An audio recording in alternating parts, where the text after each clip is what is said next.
Good morning, and you're welcome to this very special edition of the Signpost webinar, coming to you live from Teagasc headquarters in Oak Park, County Carlow.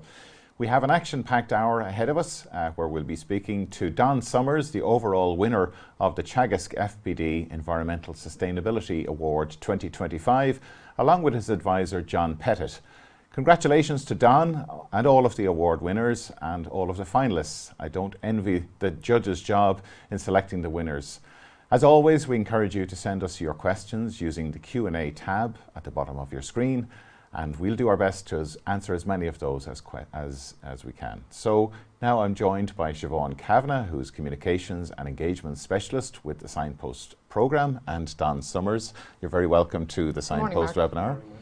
So Siobhan, could you tell us a little bit about the awards themselves and what was the motivation for Teagasc to commence these awards? Yeah, so we set up the awards in 2024 and we had a couple of key objectives in setting up those awards. I suppose the first one was to give recognition to farmers that are doing a really good job at improving the environmental sustainability on their farm, while at the same time producing high quality food and doing it profitably. And that was fundamental to these awards, that we had to be able to show that farmers were remaining technically efficient and profitable, and at the same time having the capacity to look after environmental sustainability. So the recognition piece was an important part of it. And then the second thing was that we wanted to promote best practice around environmental sustainability, so to try and encourage and inspire other farmers, motivate other farmers to adopt the technologies that these finalists and winners were achieving, and to use their stories to try and leverage that kind of change in the industry. And then the third thing is to promote what farmers are doing to the wider public. Do you know, we had an awful lot of negativity, an awful lot of negative stories around agriculture, and farmers are willing to make changes and are making changes. So it's to highlight those stories. And a big part of our job, once the award ceremony is over, is to actually push those stories out and make people aware of what's happening in their local regions. And you'll hear more about that from Don later on. Like, it is so important that we do engage the general public, that they are aware of what's happening. And we wouldn't have been able to do this without FBD, obviously. They've put in a huge amount of funding into this programme, and we need that obviously to run the programme and provide the awards, but also to have the capacity to share those stories out to a wide audience. So we're very grateful for FBD for it. Really, it has been important that we have them on board as a partner in this programme with us. Great. Can you talk us through the process of initial application stage right through to the selection of the finalists? Yeah. What was the job involved, and who did you have involved in the judging panels as well? Yeah. So we launched this year's programme in January 25. We probably may launch next year slightly earlier, but there's an application form that has to be completed, and when people look at it they might think it's quite onerous, but the reality of it is we want to make sure that this is a really robust process, that we can stand over the award winners. So we look for quite a bit of detail on the technical efficiency on the farm, the profitability, how the farms are performing from the technical side initially, and then we go into things like the adoption of technologies to reduce emissions, what they're doing with biodiversity in terms of how they're managing their hedgerows, are they putting in new hedges, are they putting in margins, what are they doing for water quality, do they have an end balance for their farm, do they know what potentially is where the risky areas are within their farm. What they're doing for soil health, their understanding of it. So it is quite robust. We look for a good bit of detail in that. We then score those application forms. There's a panel of judges that come together to score those farms, and from that then we select our 13 finalists, which is what we had this year. And if needs be, then we go back and look at reports like ICBF or Pasture Base or AgNav to make sure that we have the top 13 or 14. We had about 53 applications this year, and we took 13 out of that. So it's not about the number of applications, it's having the cream of the cream that go forward for that finalist stage. But yeah, the application is so important for us to get to that stage where we visit the farms. It really highlights the amount of data that's available there for farmers to understand how they're performing from an environmental point of view. Absolutely, and it's a huge resource, and I suppose there's so many decision support tools for farmers now, and we'll see this with Don later on. It's to use those tools to understand how they can support your farm and how you can make use out of them to make decisions around actions you're going to take on your farm. And it could be something as simple as the spade, which we will talk about I'm sure, up to using precision precision tools, use an ag nav. Like there's a range of tools, and I suppose when we're assessing the farms, we want to see that the farmers are using those. And just as an observation from visiting the farms, that came through very strongly with all the finalists, that they're using the tools that are available to them to make informed decisions on their farms. And any other observations that you made from all of between the different finalists and applicants? Yeah, so I suppose a couple of the key ones: high levels of technical efficiency on all the farms and profitability. And as I said at the start, that is absolutely fundamental to these awards. High levels of adoption of the key technologies. If you take our 12 steps, which has been the basis of our Signpost programme in particular over the last number of years, high levels of adoption of those technologies and other technologies around biodiversity, water quality, soil health. But they've gone beyond that. So we had really good examples of solar panels being installed, biomass boilers, rainwater harvesting, diversification into agroforestry. Our diversification winner this year had put in hazelnut trees to harvest hazelnuts. There's a shortage of them. So diversifying the farming system, but in an environmental way, improving profitability, but also improving environmental sustainability. The other thing, we saw some really nice cases of good collaboration between different enterprises, and Don may mention this later on. You know, dairy farmers working with with tillage farmers for exchanging organic manures. We had one particular farmer last year, a tillage farmer, who was taking in manures and selling back the silage to that dairy farmer. And then we had a really good example of a dairy farmer working with a dairy beef farmer to improve the quality of the calf. So having a say in the dairy beef index, so that the quality of the calves that was coming to the dairy beef farmer was improved. And obviously that has knock-on effects in terms of reducing our aged slaughter, which is one of our key technologies around reducing emissions.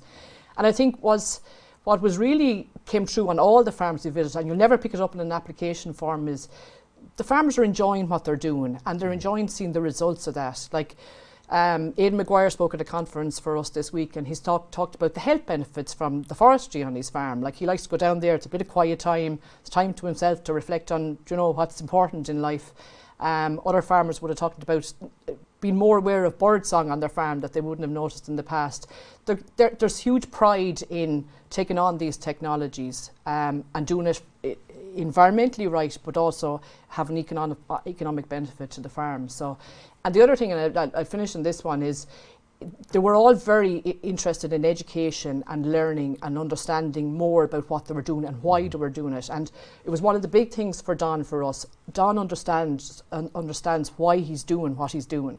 And I thought that was, we all felt that was so important. And you don't get on that unless you visit the farms. A lot of them would have talked about surrounding themselves by positive people, getting involved in discussion groups, being prepared to learn from other farmers. And Don would say this as well, that it's important to learn from other people, both the good and the bad. And that education piece was strong on all of our finalists across the 2 years on the programme. Part of the process was a farm walk, a farm visit. What were the criteria that you were looking out for during those visits? Yeah. So absolutely, the farm visit was fundamental to this. Like, there are awards programs in the past where they haven't visited the farms. I think you need to actually meet the farmer so that you get that understanding that they get what they're doing, or they understand why they're doing it. So the farm visit was fundamental. We would have had expertise across all the enterprises, and that was important because we were dealing with so many enterprises. And then we would have had specialised people, say Bernard Hyde from the EPA was on greenhouse gas emissions, Aoife Leader from UCC was on biodiversity, and then our own Cathal Summers was on water quality and soil health.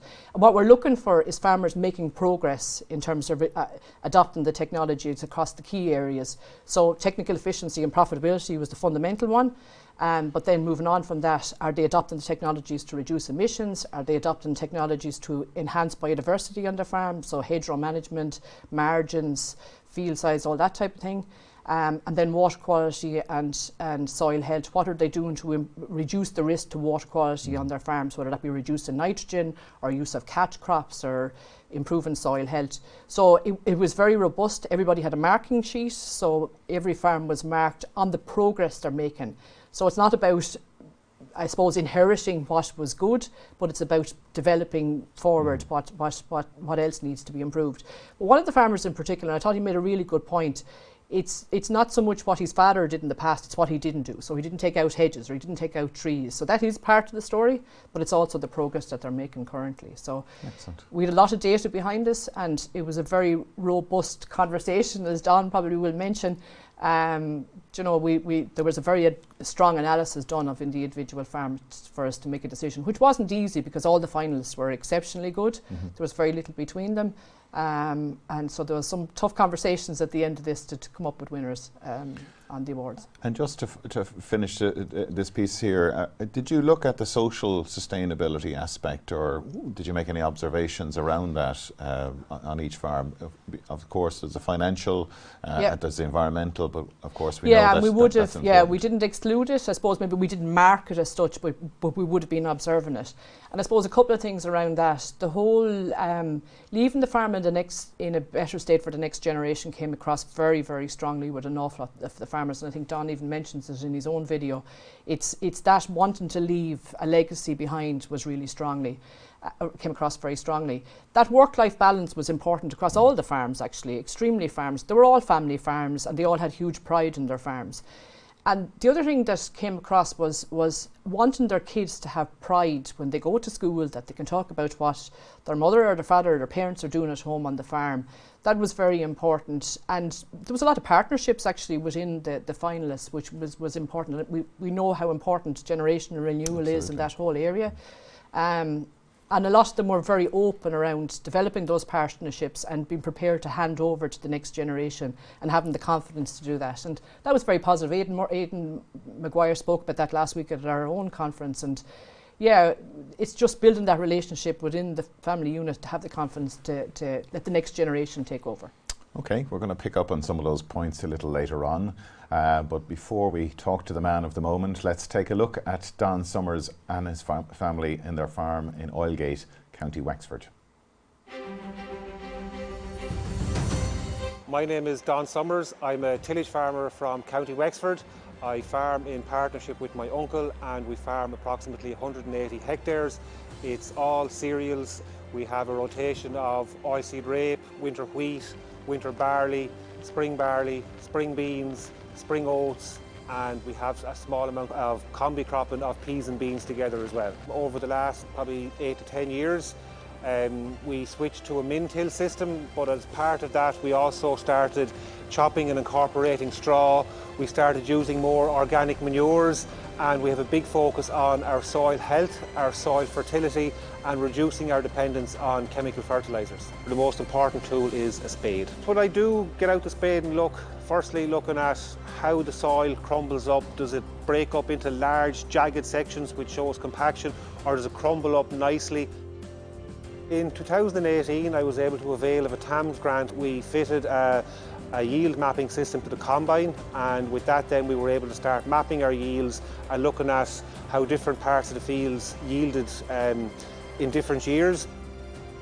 We have predominantly escaped hedgerows, so we try to maintain the hedgerows, let them get tall.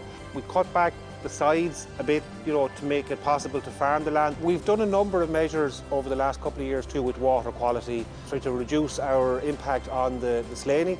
So I suppose the first step was cover cropping. We have 3-metre buffers at any water courses, which will try to catch any runoff off the fields. We're reducing the amount of fertiliser we're using, reducing the amount of pesticides, and still maintaining good yield, still maintaining relative profitability, and we can see our soils improving, we can see our soils are getting easier to work. A farmer's ultimate goal is to pass on something that they took over to the next generation in a better state than they got it.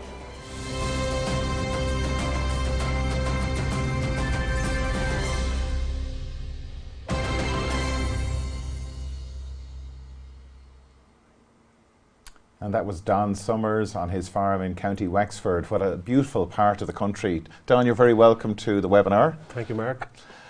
First off, congratulations, Don. A great win for Wexford and your family. Could you tell us about the significance of this award for you personally and for your farm? It's far more significant than I ever expected it to be. To be honest, I never expected to be sitting here as the award winner when I filled out the application form. I don't know why I did it, but I just did it. But yeah, since the awards, I've been shocked and pleasantly surprised by the amount of people that congratulated me, but also my family, but my parents, my uncle who I farm with, my son who's in the local school. He came in from school the following day after the awards, and his class had made him a card for me saying congratulations, and all the pupils and the teachers had signed it. And you know, it was really personally significant to me to see how, you know, the local kids had, you know, a sense of pride that one of their you know, local people had won an award. So yeah, no, it has been made massively significant to me. Brilliant. And no, it's great to see those images and that pride, as you say there, because it is so important that we, well, it's important to recognise the really good work that you have been doing over the years. I think a lot every farmer is doing good work, but very few of us get recognised for the work we're doing. So, you know, it does mean a lot to have that effort recognised.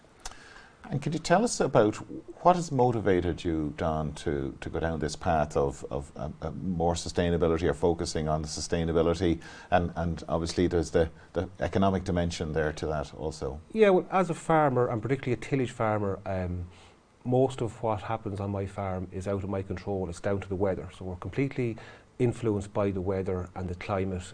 There's only maybe 10 or 15% of it we can control. The rest of it's down to weather. So we're affected by climate, and it would be naive of me to think that, you know, what I do on my farm will have no impact. I have to be prepared to do something, and that was, you know, part of the reason. But there's none of the measures I do on my farm that were done purely for environmental reasons. All of the things that I do on my farm are, you know, they're motivated by a financial benefit and have an environmental benefit too, but there's nothing that's costing me money. They all have, you know, a small or a medium or large cost or you know, benefit, economic benefit to my farm. So it's important that if I try doing something that's environmentally sustainable, that it's not leaving me out of pocket, or that I am financially worse off as a result, because at the end of the day, it is a business. I do need to make a living, and if I want to continue to do this and continue to farm in an environmentally sustainable way, I have to be doing it in a financially sustainable way. Great. Well, we're going to pick up on more of those points in our discussion a little later on. Well, now we're delighted to be joined by Don's Teagasc advisor, John Pettit, who's going to tell us about the important practices that Don has implemented on his farm that are making a real difference to the local environment. John. Thanks, Mark. Firstly, I'd like to recognise the contribution of my colleague John Mann to the presentation, who's a Signpost Tillage Advisor. So Don Summers, then Don's farm profile.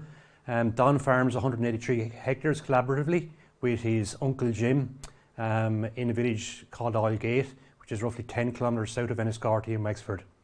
All the land farmed is within an 8-kilometre radius of Oilgate. There's a mix of winter and spring crops grown on the farm. So crops include winter oilseed rape, winter wheat, winter barley, winter oats, spring beans, spring barley and spring oats. Don has been min-tilling with a tine cultivator since 2018. And again, the majority, there's a major focus with Don on soil health and nutrient use efficiency.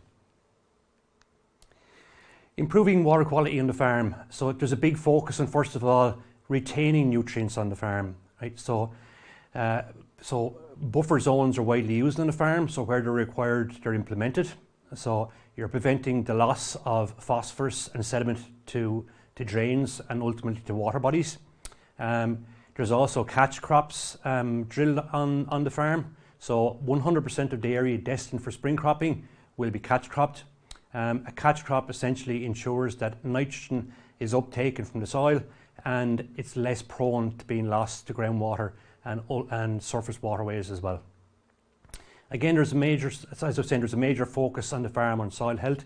Soil health can be directly linked to water quality itself, right? So a healthy soil poses less of a threat to water quality, right? In that you're less inclined to have sediment loss, less inclined to have phosphorus losses to water bodies, and also nitrogen will be better utilised because the yield potential of crops is greater as well. So to improve soil health, the things that Don has implemented on the farm. 50% of the cropped area on the farm, the straw is actually chopped on it, right? So it's reincorporated back into the soil, adding carbon and organic matter back to the soil. On the other side then, Don in recent years has started to import manures. So again, manures are a very valuable nutrient source that allows them to avail of a valuable nutrient source while also saving money. But organic manures at the same time as well, they also improve soil health in that they're a valuable food source for microorganisms, earthworms and whatnot in our soils. Catch crops as well improve soil health.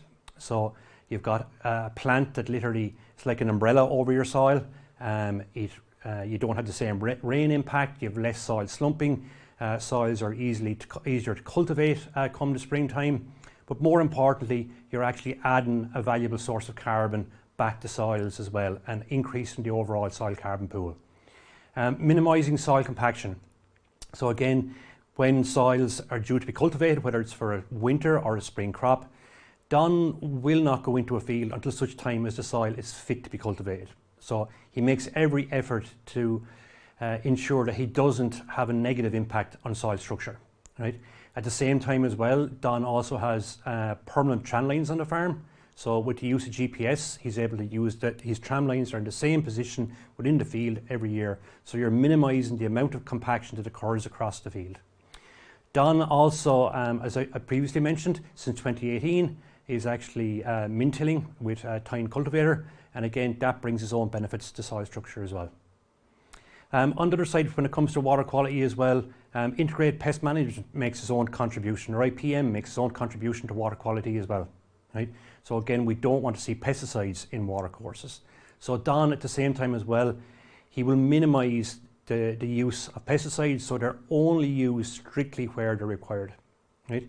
And again, I suppose on the other side of it then as well, if you're to look at the likes of when you're applying nutrients, whether it's nitrogen, phosphorus or potash, Don has a targeted application approach with those same nutrients. So just further elaborating on that, I suppose the first step when it comes to a targeted nutrient application approach, the first step with Don is yield mapping. So Don has the facility on his combine where he's able to yield map. So within a given field, you can see where a given crop has yielded well, where it may have not yielded as well or yielded poor, may have yielded poorly. So you can ask the question then, why has that crop not yielded as well in that given area? That could be a soil structural issue. It could be, just as easily, it could be a nutrient issue. So the pH in that part of the field may be low. So yield mapping enables us to look at given parts of the field and ask the question why they're not yielding as well. And you can go in then, you can target soil samples. So you can soil sample that area, and in some cases it may have come back that the pH was lower in that area. In some cases it may have come back that a P level might have been a little bit lower in that area, and you can adjust it then thereafter. I suppose the next step in a targeted nutrient application process is formulating a nutrient management plan itself, right? And within that plan, you account for the likes of the given crops, NP and K offtake. You look at obviously consider as well the potential yield and what the offtake is going to be. But thereafter, you'll also consider the soil's ability to provide nitrogen, phosphorus and potash to that given crop, and formulate a plan then in terms of how much, let it be organic or inorganic, NP and K is going to be applied to the crop thereafter. Again, any organic manures that are brought on farm as well, right, are all tested. So we know exactly what we're dealing with, right? So we know the quantity of nitrogen, phosphorus and potash present in the organic manure, right? So when we say we want to put on, for example, 35 units of P, we're putting on exactly 35 units of P, or 40 kilograms per hectare of P. Targeted application technologies then. So this is, I suppose, a big focus with Don has been in recent years. So again, GPS and weight sector technologies are used while spreading both organic manures and chemical fertilizers. So it ensures that the fertilizer, the exact rate is applied on a per hectare basis, but it's spread evenly over the same hectare. Precision placement of chemical fertilizer while drilling crops as well. So Don has the ability to place fertilizer, but particularly phosphorus, while drilling crops. So on index 1s and 2s, right, by placing phosphorus, it ensures that that phosphorus is utilised more efficiently, right? That drives yield potential. By driving yield potential, it automatically means that nitrogen is utilised more efficiently. So there's a gain for both phosphorus and nitrogen with the same technology. Nitrogen sensor technology and the ability to variable rate spread as well. So Don has been lucky in that he's had access to a Yara N sensor. The same sensor has the ability to scan or measure the amount of nitrogen present in the crop, right? It can also scan and measure the biomass present in the crop, right? And between the two then, it adjusts the nitrogen application rate accordingly, right, over the field. So again, you're using your nitrogen more efficiently on the farm. I suppose aside of water quality as well, there's been a big focus on improving biodiversity on the farm, right? And I suppose the two go hand in hand, both biodiversity and water quality themselves, right? So again, I suppose the first step, improving biodiversity is a diverse crop rotation. So Don has a range of crops, right, that offer benefits to, let it be birds, insects, invertebrates, and whatnot, right? At the same time, like when we think about biodiversity, we mainly focus above ground, but a diverse crop rotation offers so much more to the soil biome and microbes in soil. So a diverse crop rotation offers multiple benefits, right? Planting broadleaf trees. So in recent years, Don has planted an extensive amount of broadleaf trees, which offer obvious benefits, right? Buffer margins as well, I've mentioned that Don implements buffer margins, right? Buffer margins offer a habitat for microbial life, right? For invertebrates, mice and whatnot. And they also act as nature corridors. So they offer an awful lot more just than traps for overland flow of phosphorus and sediment. Catch crops as well. Catch crops offer shelter for birds over winter. They offer a food source, right, both for birds, insects, microbial life as well when they're reincorporated back into soil. So they offer multiple benefits as well. Applying organic manures. Organic manures themselves are an energy source for microbial life within soil. So once they're incorporated back in, microbial life has a food source, right? So it drives a more healthy and diverse soil microbiome. Escape hedgerow management as well. So Don has a tendency to let hedgerows grow and mature and just trims their sides. That offers obvious benefits for birds in terms of nesting opportunities and also a food source as well. And I suppose finally one that we don't focus on that often is integrated pest management, or IPM. Since 2015, Don has not applied any insecticides whatsoever on the farm. And again, it's what Don, he only applies a given pesticide once it's warranted, right? So again, you're minimizing the opportunity to have an adverse effect on the environment. Thank you. Back to you, Mark. Thank you, John. And a reminder once again that you can interact with us live here in studio using the Q&A tab at the bottom of your screen. And a recording of today's webinar will be available on the Teagasc YouTube channel in the coming days, and a podcast version will be available on all of the popular podcast platforms. And John now joins us here at the panel. John, you're very welcome. Thanks, Mark. John, I know yourself and Don have had a long-standing relationship, which I only discovered this morning. Could you tell us a little bit about that? I suppose my career started in Teagasc in the year 2000. So I started in Teagasc Kildalton as a lecturer.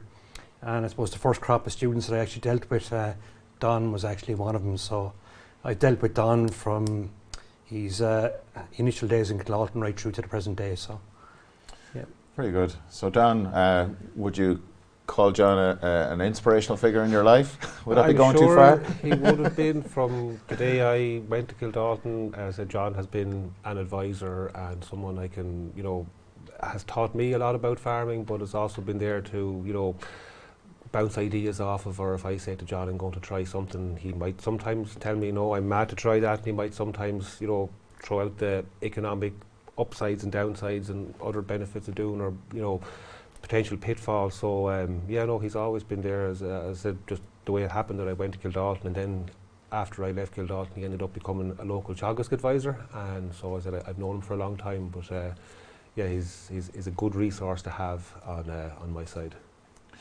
So John, obviously Don has been doing a lot of things right on his farm. Could you talk to us through the practices, the various practices that Don has implemented over the years? What have your observations been in terms of Don's determination to improve the sustainability of his own farm? Just to be interested in your own observations. I suppose Don as an individual, I'd say the one good thing about Don is as an advisor, he's always willing to challenge you. He'll come to you with questions. Sometimes you may not always have the answers for him. Sometimes we have what I would refer to as healthy debates. We don't always agree. And there's a learning process in that as well. That's hugely important as well. We don't always have to agree. And I suppose most importantly, we have to challenge one another as well. Like, so there's benefits for Don in that, but there's also benefits for me as well as an advisor and me developing my own knowledge base and skills as well. I suppose Don is always, is never afraid to ask the question, what can I do better? What should I be doing? Is there something that I should be doing or looking at? And I suppose this is a conversation we've had over years, and Don would have had implemented Mintill.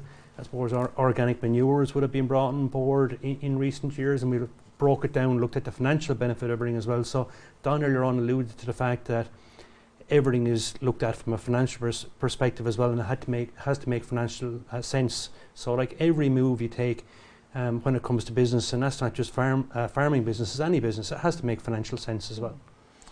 It's very useful to, like, I'm part of a discussion group with John, and I'm also doing a profit monitor through John, so the other farmers that he's doing, to be able to compare how I'm doing to other farmers in my area is very useful, because I know then if I am deciding to do something, be it cover cropping or chopping my straw, financially what is the impact of that on my farm. And once I know that there's no negative financial impact, sometimes there's a positive financial impact, but knowing that means you can make better decisions, more informed decisions, and know what is it costing me or what is it bringing to the table economically, not just environmentally. I mean, sometimes the environmental things can be overstated, sometimes they can be understated, but it's easy to make a decision or to continue to do a practice once you know it's not costing me money. To do an environmental practice or an environmentally beneficial practice, once I know it's not costing me money, because ultimately I have to be able to stay in business. And Don, you mentioned earlier on that you had done your training in Kildalton as a young farmer. How do you keep yourself up to date with all of the developments? There's continuous evolutions in technology and practices. How do you find the best way to keep yourself tuned in? There's loads of resources out there. I mean, you could be looking at something on YouTube or something like that, but often they're given to you by a vested interest, so the person selling the product. I find the best way to learn is from other farmers, be it through a discussion group, going on a farm walk. Just, farmers love talking about farming. You'll always meet a farmer somewhere and you'll get chatting to them. I've learned a lot through being part of the Signpost scheme, because I've been going to different events, meeting other farmers, and you can always pick up something from them. You mightn't agree with what they're doing, you might think they're doing it differently, but if you keep an open mind, you can always get something from it, some practice or some thing they're doing on their farm that you can take home and try it, and maybe it'll work, maybe it won't. But I think farmer to farmer is where I've got more education than any other resource. Mm-hmm. And Siobhan, what were the standout messages that you see coming from Don's farm for that other farmers could learn from? Yeah, and I suppose the standout things for Don, for us, were firstly, Don knows why he's doing what he's doing. He's a really good understanding of how you use nutrients, how nutrients might end up in the waterways. Like we were talking about the pit maps earlier on, and you were saying the pit maps really reflect what's happening in your farm. So I think Don has a really good understanding. That has to help to adopt a technology if you understand why you're doing it. Like you mentioned when we were preparing for this about nutrients ending up in the water. Well, if nutrients end up in the water, that's no use to your farm from a crop growth point of view or a profitability point of view. So that understanding is so important. And I think Don is capable of pivoting and changing and adjusting the system, and is quite flexible. You know, you talked about having a nutrient management plan, but you're able to adjust that nutrient management plan, aren't you? Depending on when you get crops into the ground and adjust nitrogen rates. We would make a plan early in the year, but the growing year can change. You can have a wetter season, or we might make a nutrient management plan based on sowing spring barley on the 20th of March, but you mightn't sow it to the 1st of May. Once you sow it on the 1st of May, its yield potential has dropped. So we'll kind of have a figure for, say, total nitrogen applied and when it's applied based on 3 different scenarios. And as the year goes on, we can move to different scenarios. Or I might just ring John and say, John, I'm thinking, you know, this crop of winter wheat's doing really well this year. Should I increase the nitrogen applied? But decisions like that are based on yield potential. But what I can see in the field, I'm looking at my historic yield maps where I know that field has always yielded well, and I can make adjustments on the fly. It's a conversation. It doesn't stop. You know, this is the plan, we're sticking to it. It evolves during the year. Yeah. And I think importantly, like John put up a huge amount that Don is doing. And some people might look in at that and go, there's a lot there. Like, it's about breaking that down and identifying the 2 or 3 key things that you might start off with in your farm. And that came across from all the finalists over the last 2 years, is to start small, pick something and focus on 2 or 3 things, not try to do everything that maybe Don is doing. Precision farming mightn't be for everybody. Like, it takes a particular skill to adopt those technologies. It could be as simple as what you're doing, taking out the spade and assessing your soil health. So it's identifying a couple of small things, and what came across really strongly was surrounding yourself with positive people and learning from other farmers. So getting involved in a discussion group. Like our winners from last year, John and Brendan Walsh, they've done a really good job with clover. And they found from being in a clover discussion group gave them the confidence to reduce nitrogen on those swards. So it's the discussion groups, it's learning from other farmers. We know from research that learning from other farmers and visiting farms like Don's are so important, but it's starting small and identifying a couple of key actions, I think, is important. I think what Siobhan said there about picking something small, you know, pick something small, and when you're confident that you are implementing that well, add another layer, add another layer. Like, I didn't start out where I am. It's been a journey over a number of years. I'm far from at the end of that journey, but by keeping adding other layers, and you'll have to tweak the plan and work it. But yeah, start small, but it constantly evolves and improves then. Siobhan alluded to the PIP maps, or pollution impact potential maps, which are available to all farmers for free on the I think it's the EPA website, but also through the Teagasc Nutrient Management Planning Programme as well. And you were telling me earlier how accurate you thought that those maps were on for your own farm. Yeah, my ASIP advisor came out and we were having a conversation about water quality and the things that I'm doing on my farm, and he produced these PIP maps, and I didn't know what's a PIP map. It's a pollution impact potential, but he showed me the maps, you know, big, I think they were A3 maps or whatever, or sorry, A2 maps, and I was a bit sceptical at first, but when I saw the pathways that water, when it kind of zoomed in on my fields, they were surprisingly accurate. And as far as I know, these were done up a number of years ago, a good number of years ago, but it did highlight to me, you know, if the water is leaving my farm via this way, well, if I can install a grass margin here to slow down the flow of water and let the nutrients and the sediment settle here, they're not ending up in a water course, but they're also still in my field. As Siobhan said earlier, I think it was all the nutrients that leave my fields and end up in a water course, they're very expensive, and if they're not in my field, I have to replace them at a cost. So if a catch crop can hold on to nutrients, they mightn't all be available for the current crop, but at least they're still in my field. I'm building soil fertility. I have noticed that from soil sampling for the last 20-something years that I've been doing and my father was doing previously, our indices for P and K have been rising better than they were in the past since we started doing the likes of mint hilling and cover cropping. No one thing is the answer to that, but when all these things are combined, we're holding on to nutrients far better, therefore they're not ending up in water courses, they're ending up in our crops and the following crops over years and are not costing us money. So it sounds like you're really building a wealth of data on your farm and being able to observe those trends over time as well. Yeah, we have, there's loads of technology out there, and I mean, particularly tillage farmers were guilty of taking all the option boxes when we're ordering a machine or buying a machine, and there's tools and stuff that's on machinery, whether it's yield mapping on a combine or variable rate spreading on a fertilizer. A lot of farms will have these technologies already there. It can be a little bit scary to take the first step to using them, but I mean, I remember someone telling me years ago that if you're not measuring something, you can't save it.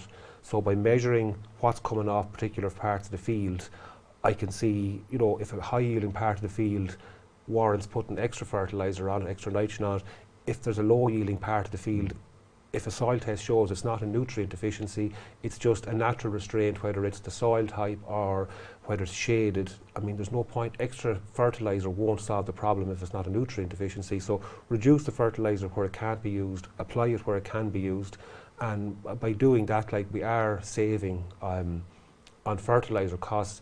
In some ways, the technology itself won't necessarily be paid for by the savings in fertiliser. That's where I've availed of the likes of TAMS grants and things like that that have made this technology affordable.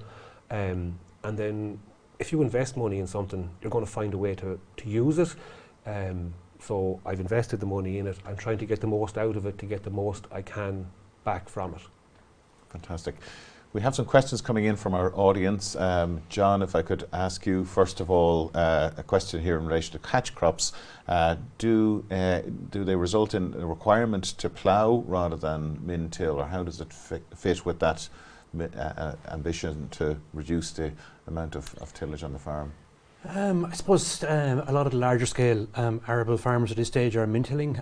If you grow a catch crop, it doesn't mean that you're confined to one given cultivation system, let that be plough based or let that be min-till with a tine cultivator. Like, obviously a plough it's an awful lot easier to bury trash with a plough, right? If you've got a very large cover crop, you may need to do certain things prior to actually cultivating it with your tine cultivator. You may need to mulch it, it may need to be broken down in some shape or form with a disc before you go in with a tine cultivator. So look, at growing a catch crop doesn't restrict the cultivation practice that you use, whether let that be plough based or let that be min-till with a tine cultivator. I would argue that it actually opens up more opportunities. In some fields I've sowed cover crops and drilled directly into that cover crop with no cultivation whatsoever. I've tried going into cover crop where I've used mechanical destruction, so like a disc harrow to just chop it down and drill straight in behind that. And those practices wouldn't have been possible without that cover crop being there, because the living soil, by having a cover crop growing in it, it requires less cultivation then. So as the roots of the cover crop die off, those root channels are occupied by the new crop, so it reduces the need for cultivation. So I mean, it opened up the opportunity to try no-till or reduced cultivations by having those cover crops there. So I'd say they give more opportunities to try things rather than restricting the practices that you're going to do. We have many of our viewers admiring the wonderful hedgerows that you have on your farm, but wondering, you know, do these impact on yield, or is that ever a concern for you? And you know, what can farmers learn from this? Because often we drive across the country, through the countryside in Ireland, and maybe see hedges overly manicured at many parts around the place. Yeah, we limit our, for want of a better term, well manicured hedges for roadsides, where it's a safety issue. You can't have, you know, overgrown hedges. They're restricting visibility. They're making it hard for vehicles to get by. I was in the unfortunate situation where I had to remove 17 ash trees from a roadside this year. That were all dead with ash dieback, so there was a safety issue there. But out in our fields where there's not a safety issue, we try to let the hedgerows grow up as much as possible, let the sides fill out to the point where they're not impeding machinery in the field, they're not getting caught in sowers and cultivators and sprayers and making life difficult, but as much as possible, let them get as big and bulky as possible. And you know, we have a couple of parts of the farm that will be just not commercially productive. They don't pay for themselves, and we just leave them to themselves. On my BIS application, 17% of my farm is classified as areas for nature. So if there's, you know, hedgerows don't you know, impact economically or financially on my farm, they bring more to it. They provide shelter, they provide a habitat. They don't have any negative impact on it. Yeah, and interestingly enough, like, there is a perception that on tillage farms that the biodiversity is lower, and maybe it is to a point, because generally field sizes are higher or are bigger, so you have less hedgerows and that. But our winner actually for the biodiversity award this year was Tom Tierney, who's a tillage farmer above in Kildare, and some of the things he's doing is a bit like Don. He has a lot of tree line hedges, topped hedges, sorry, but he has forestry, he's putting in margins, so there is capacity on tillage farms. I think he's about 24% space for nature, but there is capacity to allow hedges to grow up, to have that biodiversity, even though field sizes are larger, there is capacity there.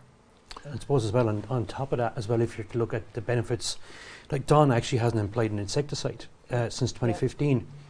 And you're not seeing an impact from a varietal dwarf virus perspective, Don. So you have to ask the question why. So these large hedgerows and buffer margins are habitats for the likes of ladybirds, right, which predate aphid. You've got predatory wasps as well. So like, you have to ask the question, why is Don not being heavily impacted with varietal dwarf virus? And having been in a scheme where we're measuring aphids on the farm and sending them off for analysis, the number of aphids is very small. The number of aphids that could potentially carry the virus are even smaller. And we also inevitably trap other insects. Those numbers are very high. So to use an insecticide, you're going to take out a lot of beneficial insects for the sake of a very small number. And as part of this trial, we look at BYDV infection in the crop, and I have the same 4% infection rate as a farmer who's using maybe 2 insecticides. So again, there's no economic benefit to using it, there's no economic cost to not using it. So to me, it doesn't make sense to try have areas for nature and biodiversity and then come in with an insecticide and wipe them all out, because like, biodiversity starts with the very smallest microorganisms in the soil, and they're feeding bigger organisms, which are feeding insects, which are feeding birds, which are feeding larger predators. So the food chain starts very small. You have to look after the small things in order to make a habitat in the food chain for the larger animals or birds or insects. Yeah. And that below ground biodiversity is so important. As you say, you put it really well, it's fundamental to everything else above that. And a lot of the time we talk about the above ground, but it's the below ground, and Don would be strong on that, and Tom Tierney likewise would be particularly strong on that. Yeah, and having a diverse crop rotation, so we're not just growing cereals, we have legumes, we have brassicas, we have cereals. By sowing cover crops, we're introducing other species which feed different things. Different species of plants are feeding different things in the soils, and then if you have hedgerows with more diversity in it, you know, all these things are all connected. There's no one thing in isolation. All these things feed other parts of it. Don was telling us he was bought a spade as a present.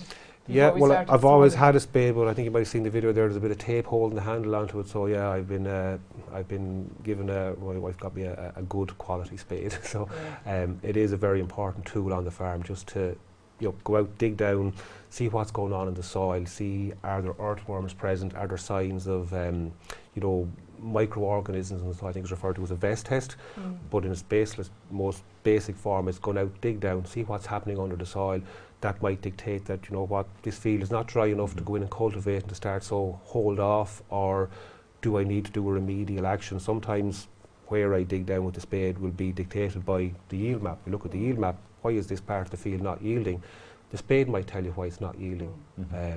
So yeah, it's a very simple tool, and back, a number of years ago when I was looking into mint hill, a person who had far longer than me told me, forget about spending money on all these fancy implements. The spade is the one the most important one you can have. It's also the cheapest, like they're not very expensive, but they can tell you more. And another thing I was told then was knowing when to do nothing is more important than knowing when you should do something. Knowing when, no, it's not time to go yet, wait, give it more time, it needs to dry more, I need to do this, all that's told you by getting out with a spade. Yeah, there's continuous decision making, and I suppose there are supports there, John, from a decision support point of view. Could you tell us about some of the supports and tools that are available through the advisory service for farmers who are interested in becoming more sustainable? I suppose the first one, Mark, and again Don has referred to on numerous occasions, is a nutrient management plan itself, right? And it's not a new technology, it's a very old technology actually. But when I refer to a nutrient management plan, I'd always refer to a detailed plan. It's not something that you pick up and what you take from it. Some farmers may take like how much nitrogen I'm allowed to purchase, how much phosphorus I'm allowed to purchase, and that's all they want to know, right? But in Don's case, Don looks for so much more. Don, yeah, he wants to know what he's allowed to purchase. He's perfectly well aware of where his limits are from a nitrogen and phosphorus perspective, right? But he also knows where that should be used to get the best bang for his buck out of it as well. So nutrients are always used extremely efficiently with Don. And again, it's not just NP and K. Don will look at micronutrients as well, the likes of where he's got manganese deficiency issues, where he's got zinc deficiency issues. Don in his head will always have an idea, right? 2 years down the road, John, we need to put a bit of lime on this field. He's totally not really aware of his own scenario, right? And every year, Don has always made the point, but I actually take great pleasure out of. He said, the most valuable few hours I spend with you, John, is when I sit down in the office with you and go through the nutrient management plan, what crops are going in, what the phosphorus and potash offtake is going to be with those crops, with an anticipated yield. Look back then as well, so you look back to the previous year, look at how crops yielded, what you had put on, what the offtake with those same crops were, right? Did we have a surplus left after that? Do we have a deficiency left after that? And you may rectify that in the current year then as well. So a nutrient management plan with Don is not simple, it's detailed, but that's what Don looks for, that's what Don gets. I might go in to do the nutrient management plan with an idea in my head, and like, it's not an hour, it's a 2 or 3 or 4 hour process, but having talked to John, who is one step removed, can take a more objective view than I'm looking at it purely up close. You know, having had that conversation, I might have not completely, but have changed or evolved my plan of what I'm going to do. So yeah, it is a very worthwhile, not just having the plan, but the conversation with your advisor as to what the plan should be. Yeah, and I think when you talk about the decision support tools, I kind of would categorise them into 3 types. You have the programs that we have available to us, so that's the Signpost Advisory Programme. Don is a Signpost demonstration farmer for us. You have the ASSA programme, so they're 2 very specific programmes that farmers can get support from. And then you have the decision support tools, which John talked about. I suppose the most recent one is AgNav, which Tillage has been incorporated in, which is a fantastic resource and something we've been building on. And then you have the incentives, and when you look at what Don has done, he's taken advantage of those incentives over the last couple of years, whether it be TAMS, whether it be the straw incorporation, the water EIP and the catch crops, protein crops, acres. So it's about looking at those incentives, and I had to do an article on this recently myself. There's a huge amount of incentives that are there available to farmers, and it's about identifying the ones that are suitable for your farm. So there's plenty of support there and decision support tools. It's a matter of tapping into them really. I suppose then working with your advisor to understand what is available. Yeah.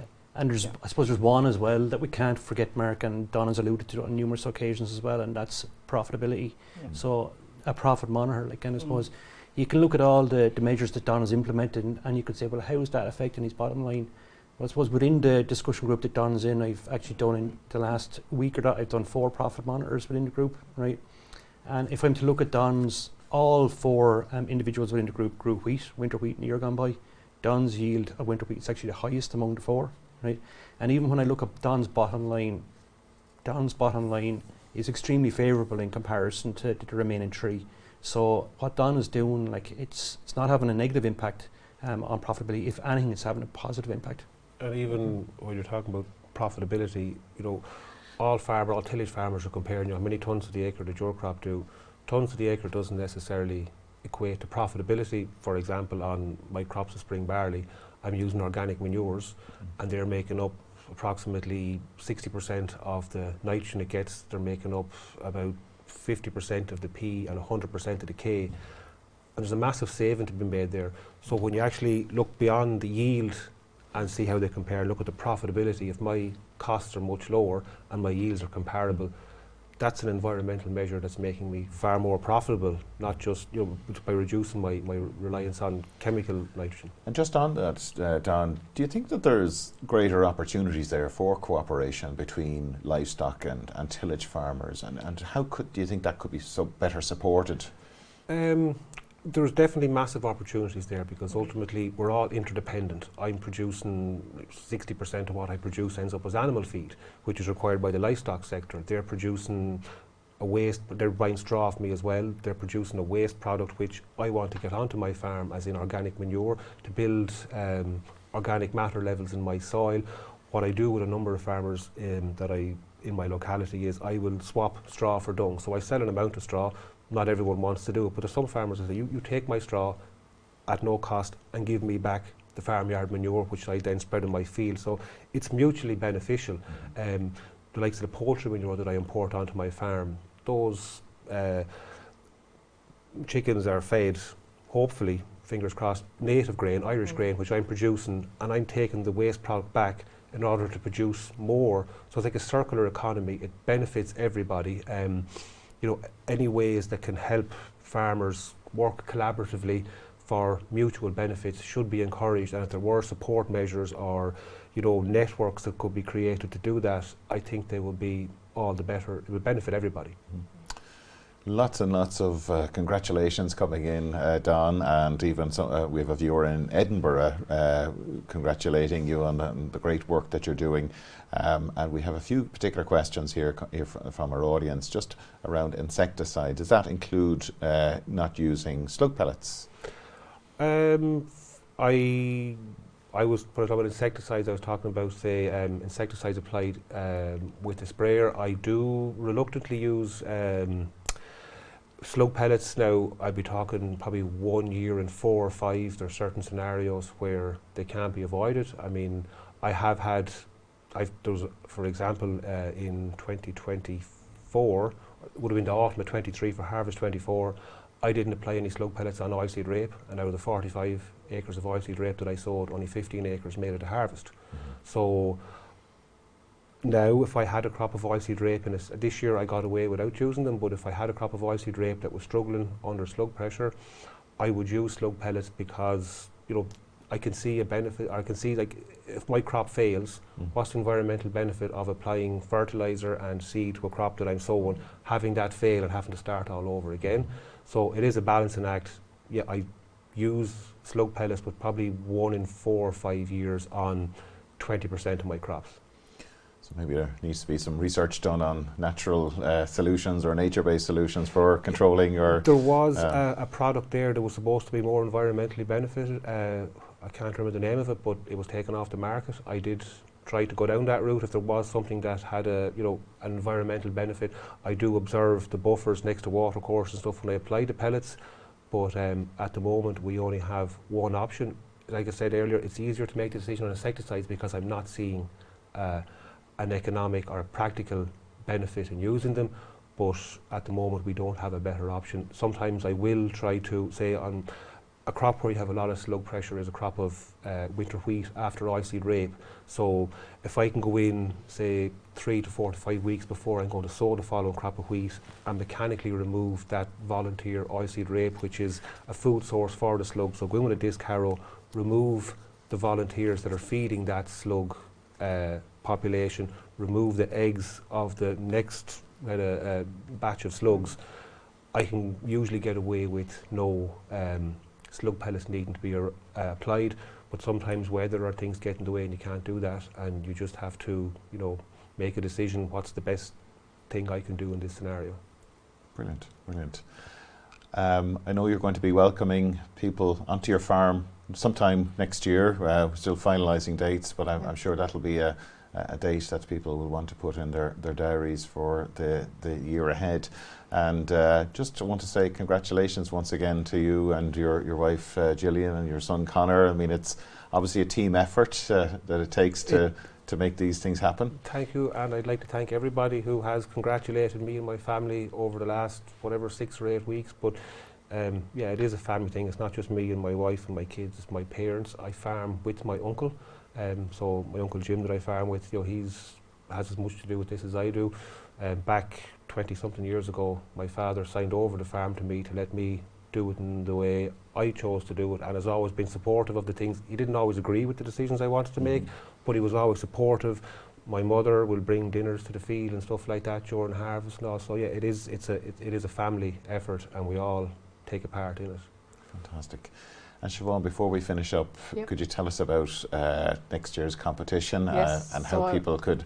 I can confirm we have awards programme for next year, so we'll be launching that in the coming weeks, and there'll be an application form will be made available on our website, so details will go out. I'm not sure exactly when we're launching it, but it will be covered fairly extensively. So, and some people might look at the application form and go, geez, there's a lot needed in here. So, do you know, call on your advisor or your processor or someone to give you a hand to fill that in.